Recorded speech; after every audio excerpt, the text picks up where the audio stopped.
Hello दोस्तों, राज online study में एक बार फिर आपका स्वागत है। दोस्तों, आज मैं आपके लेके आया हूँ एक नया टॉपिक एलसीएम एचसीएफ। देखो दोस्तों, खासकर हरियाणा के एग्ज़ाम में इस टॉपिक से बहुत बार क्वेश्चन पूछे गए हैं। बच्चे इस टॉपिक को बहुत नॉर्मल लेते हैं। जैसे जो बड़े टॉपिक हैं थोड़े, जैसे एवरेज, परसेंटेज, औसत, उनकी तरफ ज़्यादा ध्यान देते हैं। तो ये इसको छोटा सा और सिंपल सा टॉपिक मान के छोड़ देते हैं। लेकिन जब क्वेश्चन पेपर में आते हैं तब बहुत कन्फ्यूजन खड़ी होती है। तो दोस्तों, आज मैं इस टॉपिक से जितने भी क्वेश्चन बन पाएंगे वो सारे बिल्कुल शॉर्टकट तरीके से आपको करवाऊंगा। चलिए दोस्तों, शुरू करते हैं। एलसीएम यानी लघुत्तम समावर्तक, ठीक है। इसे हम लघुत्तम समावर्तक बोलते हैं, समापवर्तक, ठीक है। और एचसीएफ होता है हमारा महत्तम समावर्तक, समापवर्तक, ठीक है दोस्तों। अब सबसे पहले तो हम इन दोनों चीज़ों को समझना जरूरी है कि एलसीएम क्या होता है और एचसीएफ क्या होता है। अगर हम बात करें एचसीएफ की, एचसीएफ होता है हाईएस्ट कॉमन फैक्टर, ठीक है दोस्तों। अब यहाँ पे देखो, कॉमन फैक्टर, सबसे पहले फैक्टर समझेंगे, फैक्टर क्या चीज़ है। अब यहाँ पे मैं लिख रहा हूँ इसको फैक्टर। फैक्टर का मतलब होता है दोस्तों गुणनखंड, जिसे हम हिंदी में गुणनखंड बोलते हैं, ठीक है। और दूसरा यहाँ पे दिया अपने को कॉमन फैक्टर, ठीक है। अब फर्क क्या दोनों में। अब मान लीजिए मैंने एक संख्या लिख दी यहाँ पे 4, ठीक है। अपने से पूछा इसका गुणनखंड बनाइए, तो हम क्या लिखेंगे इसको 2 गुणा में 2, ठीक है। तभी तो 4 बना है, यानी 4 के गुणनखंड का क्या है 2 दूनी 4, ठीक है। अब मान लीजिए यहाँ पे अपने को दो संख्या दे दी, 8 दे दी, एक 6 दे दी। अपने को बोल इसका कॉमन फैक्टर बताइए, ठीक है। अगर सबसे पहले मैं इसका सिंपल गुणनखंड बनाऊँ तो ऐसे लिखूँगा 2 गुणा में 2 गुणा में 2, 2 दूनी 4, 4 दूनी 8, ठीक है। अगर इसके गुणनखंड अगर हम बनाएं तो 2 गुणा में 3, 2 तिये 6, ठीक है। अब कॉमन फैक्टर का मतलब क्या है कि जो इसमें भी है और इसमें भी है। अब कॉमन फैक्टर 2 इसमें भी है और 2 इसमें भी है, ठीक है। यानी वो संख्या जिससे ये दोनों ही भाग हो जाते हैं, वो सबसे बड़ी संख्या जिससे दोनों ही भाग हो रहे हैं, वो क्या है 2 है। ये हमारा कॉमन फैक्टर है। ये खाली फैक्टर, ये गुणनखंड है, ये कॉमन फैक्टर है, ठीक है दोस्तों। ये तो हमारी एचसीएफ, इसे ही एचसीएफ बोलते हैं। अगर अपने को पूछ ले कि 8 और 6 का एचसीएफ बताइए तो हम बोल लेंगे 2 है, ठीक है। क्योंकि 2 से ऊपर अगर 3 देखते हैं तो 3 के पहाड़े में नहीं आ रहे हैं, ठीक है। हमें वो पहाड़ा देखना होता है या टेबल बोलें जो सबसे ज़्यादा मतलब बड़ी है और वो इनसे ये जो संख्या है उससे डिवाइड हो रही है, ठीक है। अब बात करते हैं एलसीएम की। एलसीएम, ठीक है, इसे हम बोलते हैं लिस्ट कॉमन मल्टीप्लाई, ठीक है। अब एलसीएम क्या होता है। ये मान लीजिए हमने लिख दिया एक संख्या 8 है, दूसरी संख्या 6 है, ठीक है। तो अगर हम इनको ऐसे लिखें कि इसका एलसीएम निकाल के दिखाइए हमें, ठीक है। एलसीएम का हम सभी को पता है, इस तरह से निकालते हैं। ये 8 है, ये 6 है, ऐसे लिखते हैं 2 चौके 8, 2 तिये 6। अब ये कट नहीं रहा है, 2 चौके 8, 8 तिया 24, ठीक है। ये इसका एलसीएम आ चुका है। अब दूसरे अगर हम इस तरीके से देखें तो यहाँ पे देखो 2 गुणा में 2 गुणा में 2, ठीक है। और यहाँ पे गुणनखंड क्या बन रहे हैं 2 गुणा में 3। हमें लेना क्या होता है जो हाईएस्ट है। 2 इसमें भी है, इसमें भी है, हाईएस्ट की इसमें ज़्यादा है, यानी 2 की 3 लिख रहे हैं हम, ठीक है। और बचा कितना 3, 2 की 3 कितना 8, और ये 3, 8 तिया 24। ठीक है, वही बात आ रही है। आप इस तरह से करें या इस तरह से करें, एक ही बात है। कन्फ्यूज़ बिल्कुल भी नहीं होना है, ये सिर्फ आपको समझाने के लिए है। जब आगे क्वेश्चन करेंगे तो बिल्कुल सारी बातें आपको क्लियर करवाऊंगा, ठीक है। तो अब देखो यहाँ पे हम अगर बात देखें, यहाँ पे हमने दो संख्याएं ली हैं, यानी 8 हमारी पहली संख्या है और 6 हमारी दूसरी संख्या है, ठीक है। अगर मैं इन दोनों को गुणा कर दूं, ठीक है, तब क्या आ रहा है यहाँ पे, 8 6 48 आ रहा है, ठीक है। अब यहाँ पे दोनों का गुणनखंड 48 आ रहा है। अगर मैं इन दोनों का HCF निकालूं तब HCF हमारा 2 आ रहा है। अगर मैं इन दोनों का LCM निकालूं तब आ रहा 24 आ रहा है, ठीक है। HCF 2 है, LCM 24 है। अगर इन दोनों को मैं गुणा करूं, क्या 48 आ रहा है? बिल्कुल आ रहा है, ठीक है। अब यही फॉर्मूला ऐसे बनते हैं, देखो दोस्तों, पहली संख्या गुणा में दूसरी संख्या, उन दोनों गुणनफल, और यहाँ पे HCF गुणा में LCM, यही फॉर्मूला बन चुका है।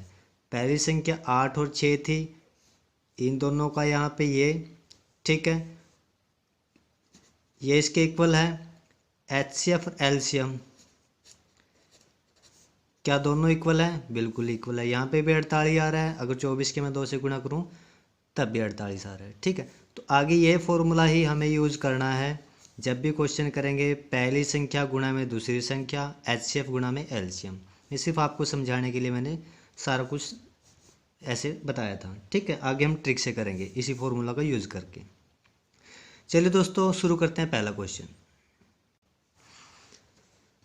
अपना पहला क्वेश्चन है दोस्तों, 2/3, 8/9, 10/27 और 32/81 का महत्व समावर्तक क्या होगा, ठीक है। यानी अपने से HCF पूछ रहा है, HCF बताना है अपने को इन सभी का।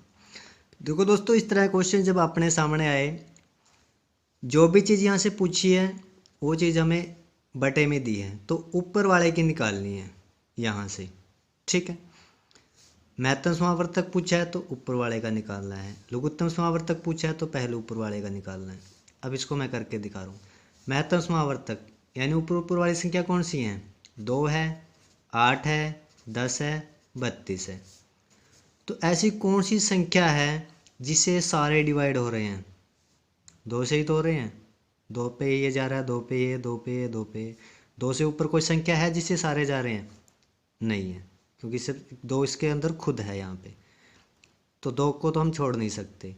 अगर 2 संख्या नहीं होती फिर हम सोच सकते थे कि 3 या 4 इससे ऊपर होगा। तो इसका HCF कितना आया? 2 आया। अब जब HCF पूछा है तो LCM भी हमें साथ में निकाल के दिखाना पड़ेगा, क्योंकि चीज़ में बटे में है। तो इस नीचे वाला का आप LCM निकाल लीजिए। तो LCM कैसे निकालते हैं? अभी अपने को क्या है, 3, 9, 27 और 81, इनका LCM निकालना है। LCM निकालने के लिए क्या यूज़ करते हैं? ऐसे ही निकालते हैं, 3, 9, 27 और 81। 3 एकम 3, 3 तिया 9, 3 निम 27 और 3 दूनी 6 और 3 सत्ता 21। यहाँ पे गया 3 एकम 3, 3 तिया 9, 3 निम 27, फिर 3 पे गया 3 एकम 3, 3 तिया 9, ठीक है। 3 तिया 9, 9 तिया 27, 27 ती अपने को देखना है कितना है। 27 की 3 से गुणा करी, 3 सत्ता 21, 2 3 दूनी 6, 7 8, 81, ठीक है। जो हमारा LCM आया है वो 81 है, ठीक है। HCF 2 है, LCM 81 है। बस यही करना था अपने को, यही हमारा आंसर है। जो पूछा है वो ऊपरी है, नीचे वाला 81 है, यानी C ऑप्शन राइट आंसर है, ठीक है दोस्तों। नेक्स्ट क्वेश्चन करते हैं। अगला क्वेश्चन है, देखो दोस्तों, 2/3, 4/9, 5/6, 7/12 का LCM पूछ रहा है, ठीक है। पिछले क्वेश्चन में महत्तम समावर्तक पूछ रहा था, इसमें लघुत्तम समावर्तक पूछ रहा है। अब जो चीज़ पूछी है ऊपर वाली लेनी है, ठीक है। LCM ऊपर वाले का निकालना है। अब 2, 4, 5, 7, इसका LCM निकाल लो। 2 एकम 2, 2 दूनी 4, 5 7, आगे कट नहीं रहा है। 2 दूनी 4, 4 पंजे 20, 20 सत्ते 140। ठीक है, 140 तो आ गया हमारा एलसीएम। जो नीचे बचा है, जो चीज़ नहीं पूछ रखी है वो नीचे निकालनी है। इसका निकालना है महत्तम समावर्तक। अब यहाँ पे 3 दे दिया, 9 दे दिया, 6 और 12। ऐसी कौन सी संख्या जिसपे सारे डिवाइड हो रहे हैं? 3 है। ठीक है, बस वही करना है, इसके बट्टे में 3 लिख दिया, यही हमारा आंसर है। डी ऑप्शन राइट आंसर है। नेक्स्ट क्वेश्चन करते हैं दोस्तों। अब ये क्वेश्चन देखो दोस्तों, काफ़ी बार एग्जाम में आया है क्वेश्चन, इसलिए लेके आया हूँ आपके लिए। दो संख्याओं का महत्तम समावर्तक 11 है, लघुत्तम समावर्तक 7700 है, उनमें से एक संख्या 275 है, दूसरी संख्या बताइए। फॉर्मूला वही है जो स्टार्टिंग में मैंने बताया था आपको, पहली संख्या गुणा में दूसरी संख्या। ठीक है, यहाँ पे लघुत्तम समावर्तक और यहाँ पे महत्तम समावर्तक। ठीक है, इसको आगे पीछे भी आप लिख सकते हो, वो कोई ज़रूरी नहीं है कि इसको पहले लिखो उसको बाद में, ऐसा कोई दिक्कत नहीं है। ठीक है, आपको सिर्फ गुणा करने से मतलब है। तो यहाँ पे पूछ क्या रहा है? दूसरी संख्या। पहली संख्या अपने को दी हुई है कितनी है? 275, इसको लिख लिया मैंने 275। दूसरी का अपने को पता नहीं है। ठीक है, एलसीएम कितना है? 7700। महत्तम समावर्तक कितना है? 11। बस काट लीजिए इसको ऐसे ही। यहाँ पे 11 से इसको मैं काटूँ तो 11 दूनी 22 और 11 पंजे 55। 25 पे इसको काटते हैं, 25 दिया 75 और 0 25 अट्ठे 200। तो हमारी जो दूसरी संख्या निकल के आई है वो आई है 308। ठीक है दोस्तों, सी ऑप्शन राइट आंसर है। अगला क्वेश्चन देखते हैं दोस्तों।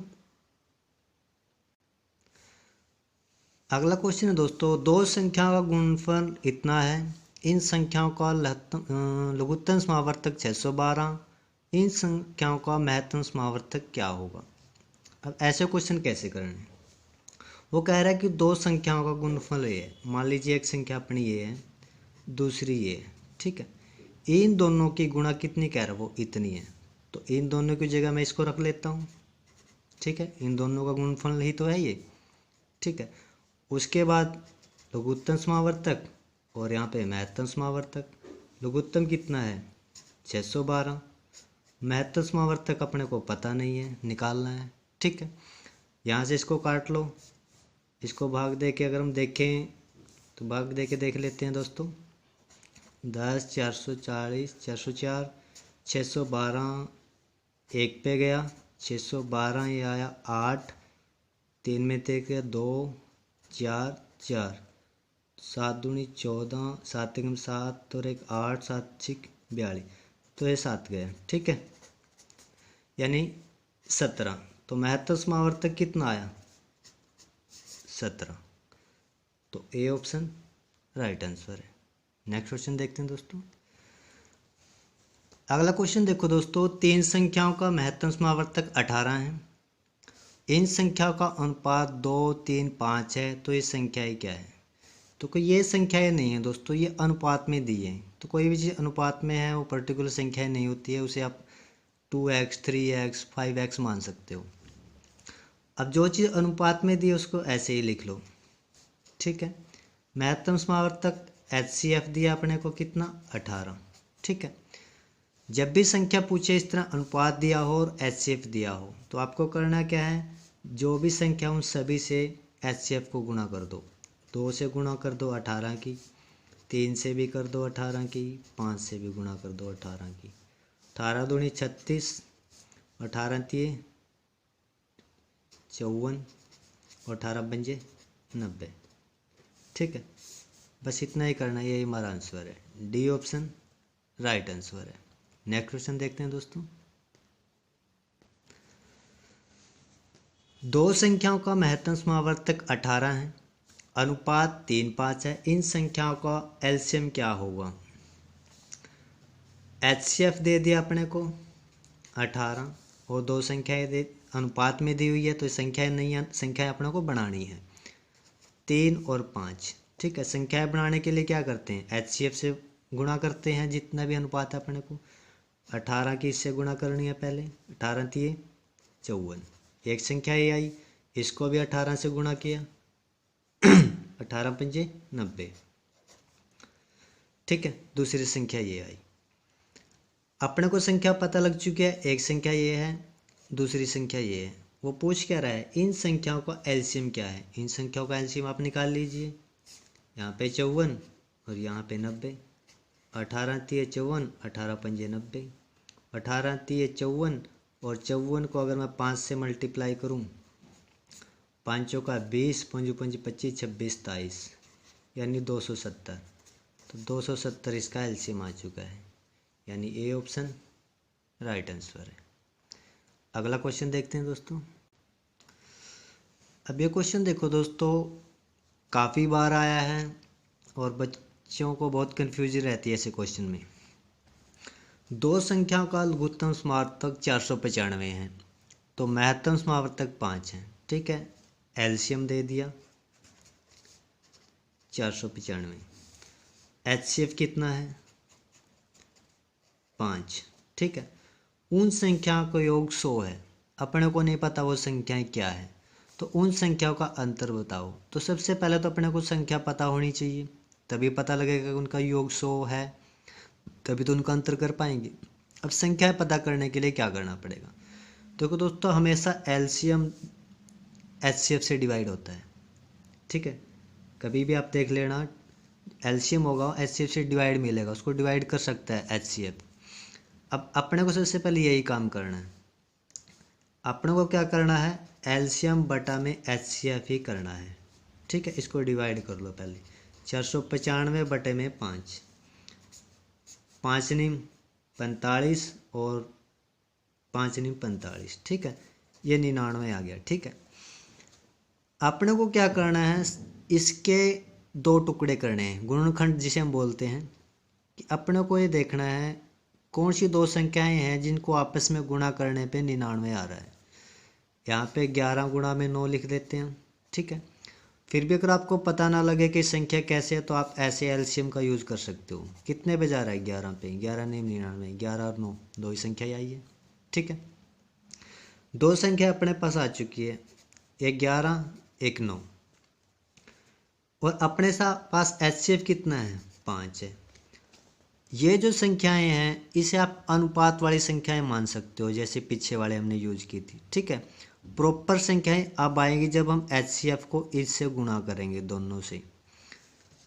अब यहाँ पे देखो, एक 11 एक 9, 5 एचसीएफ है, 5 से इसको गुणा कर दिया, 5 से इसको गुणा कर दिया, 11 पंजे 55 और 9 पंजे 45। दो संख्याएं अपने पास आ चुकी हैं, 55 और 45। क्या 55 और 45 का योग 100 आ रहा है? बिल्कुल आ रहा है, वो यही कह रहा है उन संख्याओं का योग 100 है। उन संख्याओं का अंतर पूछ रहा है, 55 में से अगर मैं 45 घटा दूं तो कितना आएगा, 10 आएगा। यही हमारा आंसर है, ठीक है दोस्तों। थोड़ा समझ के करना है, बार बार थोड़ा प्रैक्टिस करेंगे तो ये चीज़ आएंगी, तो ज़्यादा कंफ्यूज नहीं होना है। अगर समझ के करोगे तो याद वो चीज़ें रटने की जरूरत नहीं पड़ेगी, लेकिन आप अगर सिर्फ रट्टा मार के ही जाओगे तो ज़्यादा देर तक अपनी मेमोरी में नहीं टिकेंगी। तो जो भी चीज़ उसको समझ के जाओ, हो सकता है जो एग्जामिनर है थोड़ा सा क्वेश्चन को मॉडिफाई कर दे। अगर आप समझ के जा रहे हो उन चीज़ों को, बेस उसका आपका क्लियर है, तो आप उस क्वेश्चन को आसानी से हल कर पाओगे। तो इसलिए मैं कह रहा हूँ कि थोड़ा समझ के चलो। ज़्यादा मटेरियल याद करने से अच्छा कि आप कम करो, लेकिन उस पर आपकी पकड़ मजबूत हो, यानी वो आपके जो माइंड में वो क्लियर हो, ठीक है। अगला क्वेश्चन देखते हैं दोस्तों। अब ये क्वेश्चन देखो दोस्तों, दो संख्याओं का अनुपात 3-4 है। दो संख्याएं उनको अनुपात पे दे दिया, लघुत्तम समावर्तक दे दिया, दूसरी संख्या क्या है। यहाँ पे अपने को महत्तम समावर्तक नहीं पूछ रहा, क्योंकि अगर महत्तम समावर्तक पूछता तो हम अलग यूज़ करते, या वो यहाँ पे महत्तम समावर्तक दे रहा था, संख्याएं पूछ रहा था, महत्तम समावर्तक को इनसे गुणा करके हम संख्याएं बता रहे थे। लेकिन यहाँ तो महत्तम समावर्तक ही नहीं है, तो किससे गुणा करें इन संख्याओं को, कि हमारी संख्याएं आए, और ना यहाँ पे अपने को महत्तम समावर्तक पूछ रहा है वो। ठीक है, ऐसे क्वेश्चन में जो स्टूडेंट है उसके सामने बड़ी मुश्किल खड़ी हो जाती है। तो आज भी इसका मैं बिल्कुल शॉर्टकट सा तरीका आपको बताऊंगा। ऐसे दो संख्याएं दी हैं अपने को, ठीक है, एक है 3, एक है 4। दूसरी तरफ क्या दिया है, एलसीएम दिया है। ठीक है, कितना, 180। एलसीएम दिया है तो इनका भी एलसीएम निकाल लीजिए। अगर एलसीएम निकाल लें 4 और 3 का तो कितना आएगा, 12 आएगा। ठीक है, एक तरफ तो एलसीएम अपना इनका जो अनुपात वाला एलसीएम है 12 है, जो हमारा संख्या वाला एलसीएम है 180 है। इस एलसीएम को इस एलसीएम से डिवाइड कर लो, 180 बटे में 12, तो 12 एक कम 12 और 12 पंजे 60। ठीक है, 15 आया। 15 का मतलब ये है कि ये हमारा एचसीएफ मान के चलो आप। ठीक, 3 और 4 के अनुपात में संख्याएं दी हैं। ठीक है, एक प्रॉपर संख्या नहीं कह सकते हम, ये अनुपात है। एचसीएफ कितना, 15। ठीक है, 15 तिये 45 और 15 चौके 60। पूछ क्या रहा अपने से, दूसरी संख्या क्या है। ठीक है, पहली संख्या 45 है, दूसरी 60 है, तो सी ऑप्शन राइट आंसर है। कई बार दोस्तों अपने से पूछ लेगा छोटी संख्या बताइए, तो जो छोटी संख्या वो बता दीजिए। दूसरी कई बार पूछ लेगा बड़ी संख्या क्या है, तो बड़ी संख्या ये है। ठीक है दोस्तों, तो ऐसे ऐसे क्वेश्चन दोस्तों बिल्कुल हमें छोटे छोटे लगते हैं, लेकिन एग्ज़ाम में बहुत परेशान करते हैं, इसलिए मैं आपके लिए लेके आया था। वीडियो अगर अच्छी लगे तो लाइक, शेयर और सब्सक्राइब कीजिए, और आगे भी ऐसे मैं वीडियो आपके लिए लेके आता रहूँगा। वीडियो देखने के लिए धन्यवाद। मिलते हैं नेक्स्ट वीडियो में।